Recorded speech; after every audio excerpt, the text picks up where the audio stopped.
feed that 6-month-old. You can put it up for adoption, yes. Well, no, why can't she murder it? Because at that point, she has a choice to save the baby. If you can save the baby, you can. And I'm saying a viability. You could save the baby at 23 weeks. I agree with you. I'm saying first trimester when the baby's not viable. Okay, outside so of the now womb. we're getting somewhere. And I said that at the beginning of my open statement too. But the viability standard is, I mean, very questionable. When does human development begin? At conception. I agree it's a human person inside you, but the problem is that you're taking the woman's own part. And so, look, if the baby can come out of the woman and still be alive, then I agree abortion should not apply. And that should be an individual case of the doctor to determine that.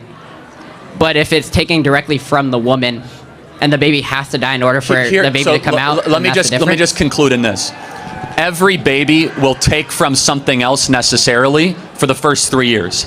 A baby will not hunt and gather, and a baby can't go get a job. I agree. So by definition, every baby, whether it's 6 months in the womb or 6 months outside of the womb, is dependent on an exterior force. So that moral threshold of viability actually does not continue out. It'd be one thing if a baby is born, all of a sudden the baby says, okay, let's get to work and let's, go, become a janitor.